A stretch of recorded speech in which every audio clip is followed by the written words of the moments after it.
Hey, Bible nerds, this is Dr. Manny Arango. Welcome to the Bible Department podcast, powered by Arma. We are walking through the entire Bible in a year. You can go to the description or thebibledepartment.com to download a reading plan and join the journey.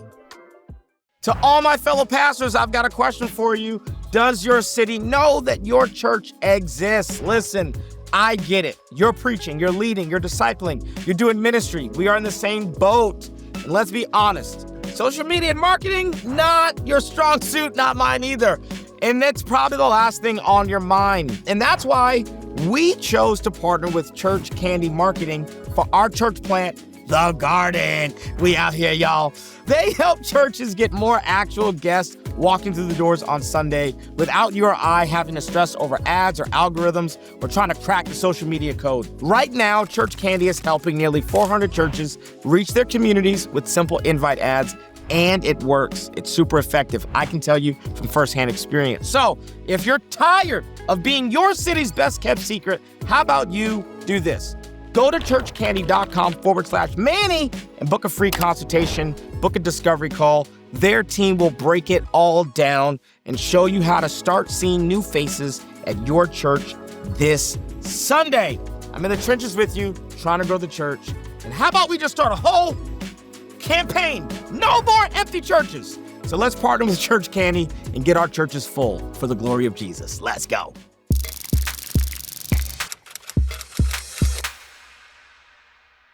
We got Genesis chapter 34, 35, 36. Emotional content today, in my opinion. There is the violation, is the rape of one of Jacob's daughters. Her name is Dinah or Dinah. I think it's two legitimate ways to pronounce her name. If you have not done the reading for today, stop this video, stop the audio, pause everything, go do the reading for today. Short reading, 3 chapters. I will warn you, the last chapter is a genealogy, but we love genealogies. We can rock with genealogy. So if you haven't done the reading, go do that. If you have done the reading, let's tackle some context clues. Let's give you some nerdy nuggets. Let's give you a timeless truth so we can just extract the most out of the reading as possible. My job is to add value to you. The very first thing that I want to deal with is chapter 34. Okay. In chapter 34, you have the sin. I'm actually just going to pull up chapter 34 and I'll read a little bit. Here's how chapter 34 starts. It says, now Dinah, the daughter of Leah. Okay, that's a really, really important detail. From this point on in the story, when Jacob's sons are getting talked about, you kind of need to know, is it Rachel's sons that are going to get talked about, or is it Leah's sons that are going to get talked about? Because Leah's sons are going to be loyal to their siblings, and they don't see Rachel's kids as their siblings. This is if you are a part of like a blended family, or you got like baby mama drama, or like there's just like tension in your family of origin, then whoever said the Bible's not relevant doesn't know what they're talking about. So it's important that the text reminds us that Dinah is the daughter of Leah, that's going to make sense in a little bit why that's important. She had born to Jacob, went out to see the women of the land. And when Shechem, the son of Hamor, the Hivite, the prince of the land, saw her, he seized her and lay with her and humiliated her. Now the NIV is gonna say he raped her. We'll get into the nuance of that in a moment. And his soul was drawn to Dinah, the daughter of Jacob. He loved the young woman and spoke tenderly to her. So Shechem spoke to his father Hamor, saying, "Get me this girl for my wife." Now this is interesting. So we have to understand, coming from our culture, nothing about this makes sense. Okay. It does not make sense to violate someone sexually, to rape them, and then to say, well, I love them, I want to marry them. Like, that is a bit odd in our culture. So let's transport back into time into the culture of the Bible. In the culture of the Bible, all marriages are arranged. Okay. Arranged marriage. There is no, we met, we fell in love, and we eloped. Like that's not a thing. And so Shechem would have had to negotiate for Dinah's hand in marriage with Jacob. What it seems like is happening, and this is common in the ancient world, if the negotiations with the dad aren't going well, then it is a strategy, okay? A strategy to do one of two things. To either rape the girl, because now she can't get married off to anybody. So if you really want to marry someone bad enough, you would rape the girl, because now in this culture, I'm not saying universally, in this culture, that would make her damaged goods. Her dad can't marry her off to anyone once she's deflowered, once it's known that she's not a virgin. Second, the couple would decide that we're going to have intercourse with each other, like consensually, to essentially force the parents into a situation where the parents have to agree that these people are now going to get married. So even in a culture of arranged marriage, there are ways to manipulate the system. And this is a way to manipulate the system. Everything that's happening in the text is it's not like Shechem is just a violent person. It actually, in the text, doesn't make it clear which of the two options it actually is. It doesn't make it clear whether or not this is a consensual strategy between Dinah and Shechem, or if this is just Shechem literally without Dinah's consent, raping her in a like violating her in that way. All right. This is now gonna force Jacob's hand into intermarrying with the Hivites. So this is now what Shechem's dad is gonna say. Hey, let's enter into a covenant with each other. My son can marry your daughter. Your sons can marry our girls. Like, let's just go ahead and intermarry with each other. Deceptively, Simeon and Levi, this is son number 2 and son number 3. It's the second oldest and third oldest boys, are going to essentially act as if they are all about this, but they have one caveat, that all the guys got to get circumcised. And once all the guys are circumcised, Simeon and Levi are going to go through the Shechemite camp and kill all these guys for retribution. Now, here's the thing. This is not like eye for an eye. This would be way more intense. Like the punishment here does not actually match the crime. And I don't think about that emotionally. Think about that just logically. And even the Torah is going to give what retribution is. And I know there is no fair retribution when someone's been violated or a woman's been raped. Like, even our retribution is never going to be fulfilling in any kind of way. But to kill every man, regardless of whether they were a part of this crime or not, and to take now all the women and livestock, I mean, Jacob is beside himself that his sons would do this. Now, what purpose does this serve in the narrative? We already got into our context clue. This is all context, okay? Here's the purpose it serves in the narrative, is to show us how Simeon and Levi have disqualified themselves from being in line for the Messiah to come through their tribe. That's why this stuff is here. So the story is actually not here. Dinah and Shechem are not the main characters here. Dinah and Shechem, there's something that happens with Dinah and Shechem that prompts Simeon and Levi to murder people. And that is actually what the author wants us to see, that these boys have disqualified themselves. Genesis chapter 35, verse 22 does the exact same thing. It's going to tell us why the boys who should be in charge are not. Genesis chapter 35, verse 22 is going to deal with the oldest son. Okay, remember I told you Simeon and Levi is son number 2 and son number 3. Well, let's talk about son number 1. Can the Messiah come through son number 1? Can Genesis chapter 3:15 be fulfilled through Reuben, who's the firstborn son? It says this in 35:22, Genesis chapter 35, verse 22. While Israel lived in that land, Reuben went and lay with Bilhah, his father's concubine, and Israel heard of it. So Bilhah is literally born children for Jacob.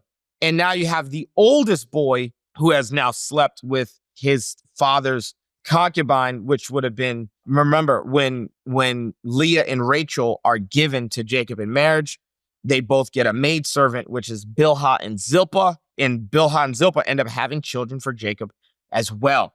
So now Reuben is disqualified from being he's the firstborn by natural birth, but the Messiah is not going to come through him.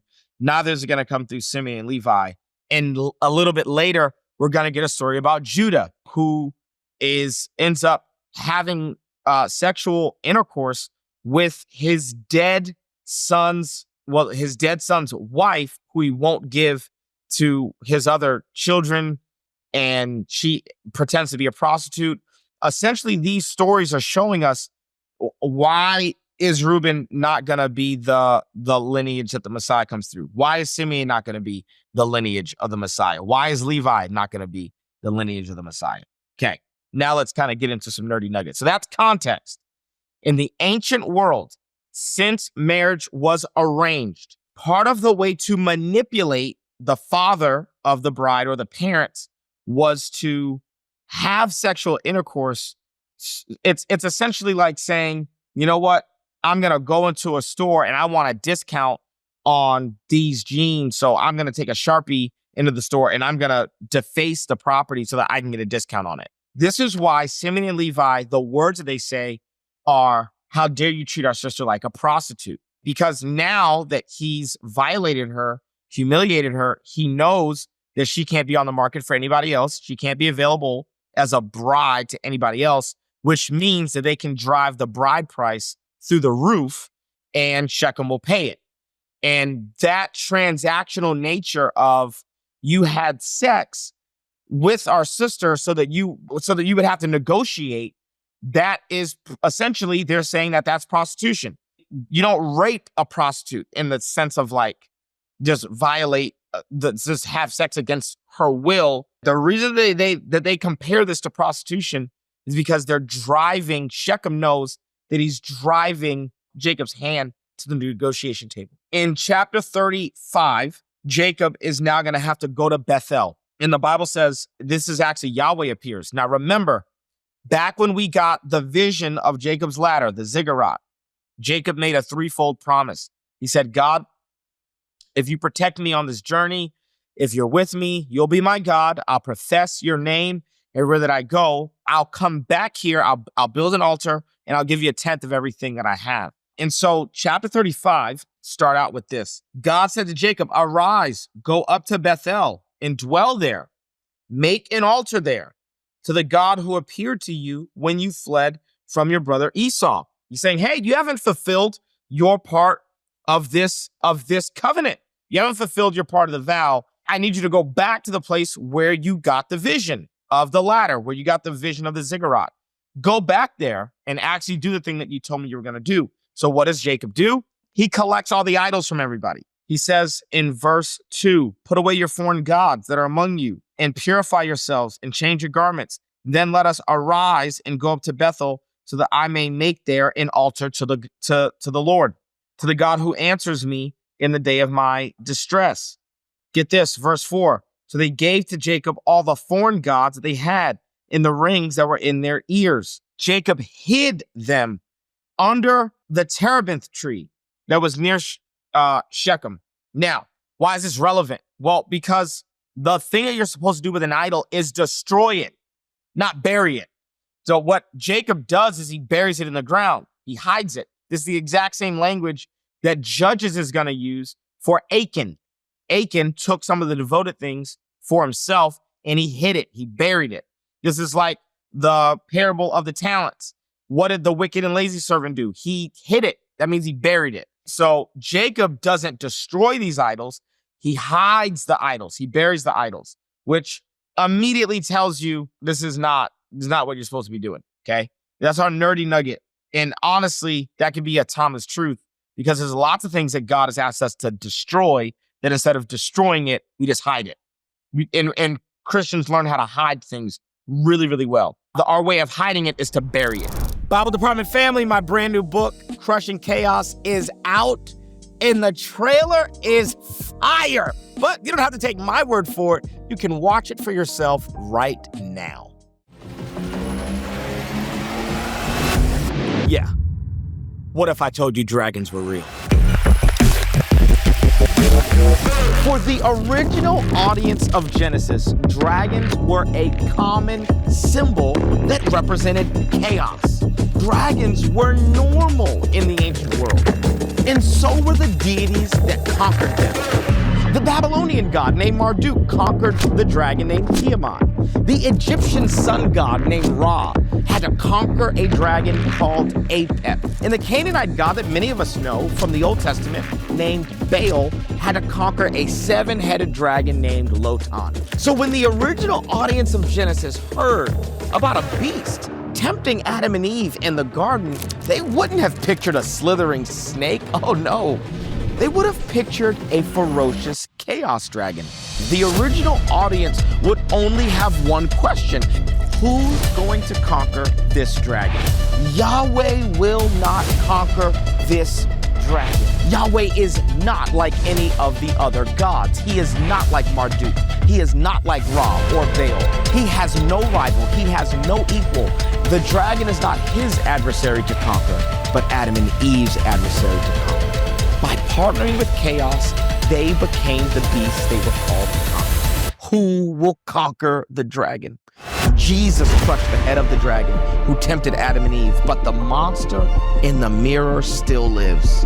And I want to invite you to tame the beast within and to partner with God in subduing and ordering the cosmos around you. The only question left is this: how do we crush the chaos that we've become?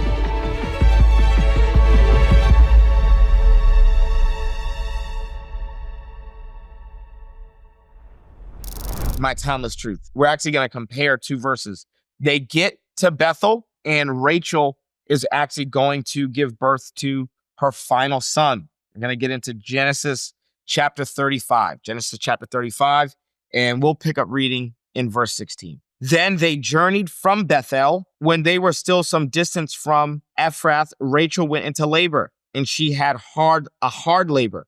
And when her labor was at its hardest, the midwife said to her, "Do not fear, for you have another son." And as her soul was departing, for she was dying, she called his name Ben-Oni, but his father called him Benjamin. So Jacob is like, no, you're not going to name this boy out of pain. You're not going to essentially doom him to a life of pain because you're dying. So Jacob takes his rightful place, names him Benjamin, which actually means son of my right hand. And then, so Rachel died, and she was buried on the way to Ephrath, that is Bethlehem. And Jacob set up a pillar over her tomb. It is the pillar of Rachel's tomb, which is there to this day. Israel journeyed on and pitched his tent beyond the tower of Eder. Now, here's what's fascinating. Nobody knows where this is. So it seems like they buried her somewhere and marked the location. But to be totally honest, Rachel gets marked in an unmarked grave in the middle of nowhere. No historian can find this location to this day, okay? This to this day language that we see right here in the text shows us that the writing of the events happens way later than the actual events that are occurring. Always look out for that phrase when you're reading the Bible, because that phrase lets you know, yeah, the time when these events occurred is actually like a long time ago. To this day means it's been a long time. Big thing I want to get to. Rachel dies giving birth to her last son, Benjamin. Now, I want to remind you of Genesis chapter 30, verse 1. Because in Genesis chapter 30, verse 1, Rachel, who stole her father's household gods, Rachel, who lied about stealing those household gods, Rachel, who dies giving birth to Benjamin, listen to what she says. She's emotionally manipulating Jacob in Genesis chapter 30 because she doesn't have children. When Rachel saw that she bore Jacob no children, she envied her sister. It never says that Leah envied Rachel, but Rachel definitely envied Leah. Jacob's anger was kindled against her. Am I in the place of God, who has withheld from you the fruit of your womb? And then here comes Bilhah again. Rachel gives Bilhah to Jacob. Remember who Reuben is going to have sex with. So That's a big no-no. It's verse 1, sorry. She said to Jacob, give me children or I shall die. Did you hear those words? Give me children or I'm going to die. I don't think it's ironic that she actually does die giving birth to her second son. And that's our timeless truth for the day. I think there's a lot of people who are like, yeah, if I don't have that, I'll die. And that becomes a self-fulfilling prophecy that whatever is more important than life, you begin to give your life for. And I don't think it's ironic that in Genesis chapter 30, verse 1, Rachel's like, I'd rather die than not have children. And then the very thing that she dies doing is she dies bearing children. I actually think that her words in Genesis chapter 30, verse 1, are not faith-filled words. I think they are fear-filled words. And I think she means what she's saying. And I think that she has to eat the fruit of the seeds of her words. And so she says, I'd rather die than not have children. And then she actually does die on the birthing table while she's giving birth to children. All right. As I was studying for today's content, I came across John Walton's commentary on Genesis, and I'm just going to read a portion of it. And that's how we'll end our time today. We'll kind of go back to Dinah being raped and Reuben and Levi and what they do. It says this, what begins as a personal tragedy in Jacob's family, the violation of Dinah, turns into serious jeopardy to the entire covenant promise. This jeopardy is articulated in Genesis chapter 34, verse 9 through 10, where the offer is put forth for Jacob's family to intermarry with the Hivites and to merge their families and societies. While the short-term gains may be economically and socially attractive, the long-term result would be assimilation of the family of Abraham and the loss of their distinct identity. So remember, once Shechem rapes Dinah, the dads get together and they're like, hey, let's just combine and become one person, which would have meant the Israelites intermarrying with the Hivites. The covenant hangs in the balance as this proposal is even considered. It is unacceptable to say that Simeon and Levi's massacre of the Shechemites saves the day, for they are responding to an entirely different problem, and their solution is entirely unacceptable. Nevertheless, as it turns out in the providence of God, the reprehensible and inexcusable behavior of Simeon and Levi accomplishes something that is in harmony with God's will. That is, the horrific behavior of the sons to avenge their family honor results in assimilation being avoided. We often think of providence as a fortunate turn of events. But here, and in subsequent chapters, providence more often than not operates in context of sinful behavior. If God can only work through godly behavior, there is little he can do in our sinful world. He does not, of course, guide Jacob's sons to act as they do. His sovereignty in these cases is demonstrated not by overriding the free, wicked choices that people make, but by dovetailing those acts of wickedness into his own plan. We will have much to say about this in the next few chapters. I thought John Walton's words were nuanced and careful and brilliant and helpful, and I wanted to add that to our content for today. All right. I hope day 92 has been helpful. Tomorrow, we finally get into Joseph's story. And so we got Genesis chapter 37 to 40 tomorrow. If you're on a streak, don't break it. If you're not on a streak, hey, today's a great day to start one. I love you guys. I'm so proud of you. I'll see you right here tomorrow. Thanks so much for joining us on the Bible Department podcast. If this episode was helpful, how about you leave a comment, share with a friend, and subscribe so that you never miss an episode. To learn more about the show, head to thebibledepartment.com. We'll see you right back here tomorrow.